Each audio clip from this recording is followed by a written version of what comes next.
दोस्तों, इस साल की शुरुआत होते ही कई दर्दनाक आफतें आ चुकी हैं, जिसमें से देश नेपाल में इतनी बड़ी तबाही की 72 पैसेंजर के साथ एक प्लेन एक ऐसे हादसे का शिकार हुआ कि अब तक 68 लोगों की डेड बॉडी को खोज लिया गया है और बाकी बचे 4 की कोई खबर तक नहीं है। ये घटना 15 जनवरी को नेपाल के पोखरा इलाके में हुई। इस हादसे में 5 भारतीय नागरिकों के भी मारे जाने की खबर है। इस हादसे ने जहां नेपाल और भारत के साथ साथ पूरी दुनिया में शोक की लहर फैला दी है, वहीं यह सवाल भी उठ रहे हैं कि आखिर इतना बड़ा हादसा हुआ कैसे। क्या प्लेन में कोई तकनीकी खराबी थी या मौसम खराब था? इसको जरा डिटेल में बताएं तो नेपाल के यति एयरलाइंस के ATR 72 के प्लेन ने काठमांडू से पोखरा के लिए उड़ान भरी थी और ये दोनों जगह ही हिमालय के पहाड़ी के इलाकों में आते हैं। इस प्लेन की कुल कैपेसिटी 72 सीट की थी, इसलिए 68 पैसेंजर और 4 क्रू मेंबर को मिलाकर कुल 72 लोग प्लेन में सवार हुए और न्यू पोखरा इंटरनेशनल एयरपोर्ट के लिए उड़ान भर दिए। सब कुछ सही रहा और लगभग पहुंचने ही वाले थे कि लैंडिंग से महज 10 सेकंड पहले ही पोखरा के दोनों एयरपोर्ट के बीच में प्लेन क्रैश हो गया। अगर हम पोखरा के एयरपोर्ट की बात करें तो पोखरा में 2 एयरपोर्ट है। एक का नाम है ओल्ड पोखरा डोमेस्टिक एयरपोर्ट और दूसरा है न्यू पोखरा इंटरनेशनल एयरपोर्ट, और ये दोनों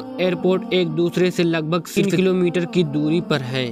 न्यू पोखरा एयरपोर्ट को इसी साल 1 जनवरी को शुरू किया गया था, तो ये बात काफी महत्वपूर्ण है कि पायलट को ठीक तरह से एयरपोर्ट की जानकारी न हो। यति एयरलाइंस के इस प्लेन को न्यू पोखरा इंटरनेशनल एयरपोर्ट पर ही लैंड करना था।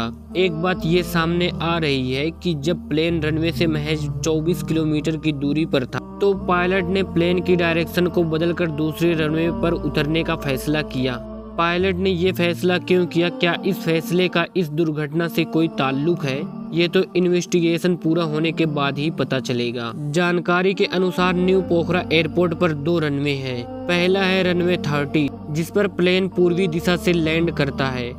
शुरुआत में यति एयरलाइंस के प्लेन को इसी रनवे पर लैंड करना था। दूसरा है रनवे 12, जिस पर प्लेन दक्षिण दिशा से लैंड करता है और लैंडिंग के कुछ ही समय पहले पायलट ने इसी रनवे पर उतरने का फैसला किया और इसलिए पायलट प्लेन को मोड़कर दक्षिण दिशा की ओर ले जा रहे थे और रनवे 12 पर लैंडिंग के लिए मुड़ते हुए ये प्लेन ओल्ड पोखरा डोमेस्टिक एयरपोर्ट और न्यू पोखरा इंटरनेशनल एयरपोर्ट के बीच में ही क्रैश हो गया।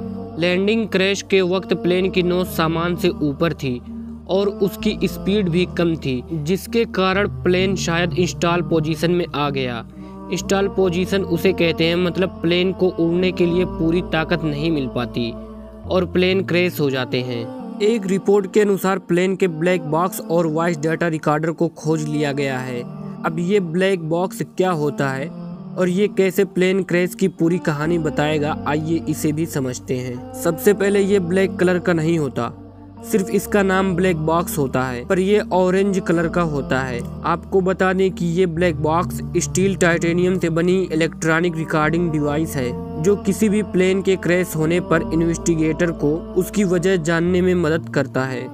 ये 2 तरह के होते हैं, जिसमें कि एक होता है जो फ्लाइट का डेटा रिकॉर्ड करता है और उसे FDR कहते हैं। FDR हवा की ऊंचाई, स्पीड, ऊपर जाने की स्पीड और ऐसे ही करीब 80 एक्टिविटीज प्रति सेकंड रिकॉर्ड करता है और इसमें 25 घंटे का रिकॉर्डिंग स्टोरेज रहता है। और दूसरा होता है जो कॉकपिट की वॉइस रिकॉर्डिंग करता है, यानी कि पायलट अपने सीट पर बैठे हुए क्या बोल रहा है और उसे कंट्रोल रूम से क्या सिग्नल मिल रहा है। साथ ही स्विच और इंजन की आवाज भी इसमें रिकॉर्ड होती है। इन्हीं दोनों रिकॉर्डिंग को मिलाकर एक डब्बे के आकार का होता है ये ब्लैक बॉक्स।